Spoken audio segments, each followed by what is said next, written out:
Bonjour! Aujourd'hui, une courte capsule pour vous montrer comment on fait avec iMovie pour insérer une image dans l'image, pour qu'elle soit placée soit dans le coin supérieur gauche, droite, comme vous le désirez, avec la taille que vous voulez. D'abord, vous êtes dans iMovie, vous êtes dans votre projet, vous avez déjà glissé vos scènes de montage que vous vouliez utiliser. Et là, vous désirez aller chercher une scène que vous avez pour venir la mettre sur une autre scène. Alors, pour faire ça, je vais aller chercher ma scène que je veux. Alors, on va supposer que c'est une scène qui est ici, que je vais venir chercher. Alors, je sélectionne avec ma souris. Alors, on voit ici que ma scène est sélectionnée. Et je la prends et je la glisse en bas. Et lorsqu'on la glisse, vous voyez, si je la glisse entièrement dessus, la zone devient blanche. À ce moment-là, ça va vraiment la remplacer. Ce n'est pas le but. Nous, on va venir la placer. On monte juste un petit peu notre souris. Il faut la mettre juste sur le haut. Vous voyez, un petit peu comme ça. On la place au-dessus. On veut qu'elle apparaisse à cet endroit-là. Et à ce moment-là, il y a une fenêtre ici qui s'est ouverte avec des options. Donc, on voit que le bouton Ajuster est en bleu. Et qu'on a ce petit icône-là dans le haut qui ressemble à une zone pour parler. Et ça dit que c'est le réglage d'incrustation vidéo. Et là, j'ai différentes options ici qui est plan de coupe. J'ai écran vert bleu, nous pourrons y revenir. Côte à côte peut être intéressant. Ça partage l'écran en deux.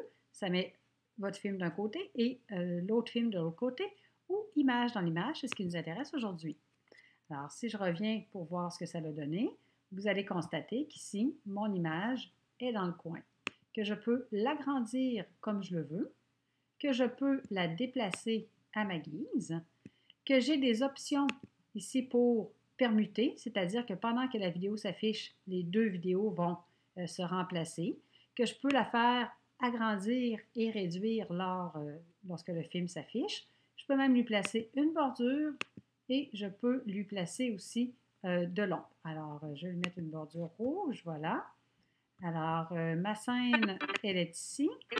Alors, voilà. Alors, on va regarder ce que ça donne. Je vais laisser l'option fondue. Je vais quitter ça ici. Alors, ce que ça va donner lorsque je vais l'écouter,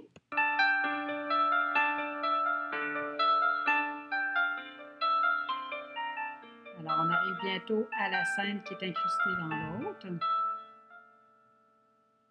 Montrer comment on utilise Google Drive avec une application qui s'appelle Salut tout le monde! Ici Annabelle Claude. Alors, je ne sais pas si vous constatez qu'est-ce qu'on regarde présentement. Les deux scènes ont le son. Alors, si peut-être on voulait couper le son sur l'une des deux scènes, on a l'option à ce moment-là de pouvoir peut-être scinder, de couper le son sur la scène en dessous. Et pour ce faire, vous avez plusieurs façons de faire. Donc, présentement, ma scène, elle est sélectionnée. Quand je retourne dans mes options qui sont dans le haut, alors sur le bouton Ajuster, plusieurs options aussi qui sont intéressantes, j'ai le bouton du son. Alors, ça peut être intéressant de diminuer le son de la scène qui est en dessous pour qu'on ait juste, lorsqu'on arrive ici, alors il n'y a plus de son du tout dans la scène en dessous. Montrer comment on utilise Google Drive. Ma présentation qui va commencer. Si on voulait juste scinder une partie du son, vous avez la possibilité de séparer la scène du dessous en sous-scènes. Pour faire ça, vous placez le curseur à l'endroit que vous voulez et à ce moment-là, vous venez juste avant et vous allez dans le menu Édition pour choisir ici, est-ce que nous l'aurons? Ça va être plus simple, je pense, avec le bouton droit de la souris. Oui, ça va être beaucoup plus simple. On va choisir ici l'option de scinder le plan et à ce moment-là, le plan va se scinder et on va pouvoir remettre du son sur les parties qui sont précédentes. L'autre façon de modifier le son, c'est de venir jouer sur la barre dans le bas ici.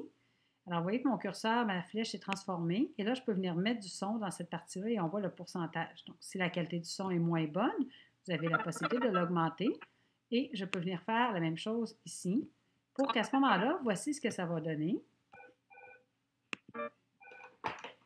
Alors, si je regarde, qu'est-ce que ça donne? Alors, voilà, lorsque j'arrive vis-à-vis mon explication. Avec une application qui s'appelle Kaku. Kaku permet de faire des résultats. Alors là, ma vidéo que j'ai insérée, c'est mis par-dessus. Et vous avez la possibilité de jouer sur différentes options qui sont, par exemple, de réduire, agrandir. Alors, pour ceux qui voudraient voir ce que ça donne, je peux vous le montrer. Montrer comment on utilise Google Drive. Vous avez vu comment est-ce que l'image est arrivée.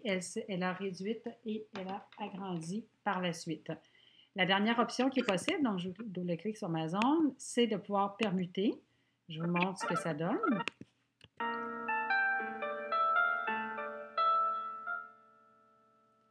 montrer comment on utilise Vous voyez, Google à ce Drive moment-là, avec ça une va application. venir remplacer. Alors, ma scène que j'ai insérée se met à la place de l'autre et on voit la scène ici. Donc, si vous êtes en train d'expliquer quelque chose, vous pouvez décider de permuter. Et lorsque la scène insérée va Kahoot terminer, permet de faire des réseaux à de ce concepts. moment-là, Je vous explique comment on ça fait va pour se réinverser et voilà. Ou plus exactement. C'est terminé. Alors, j'espère que vous avez réussi votre projet. N'oubliez pas que par après, il faut exporter tout ça pour que ça puisse être lu sur n'importe quelle plateforme. Et je vous rappelle que c'est dans le menu Partager qu'on le fait. Voilà. Bonne fin de journée.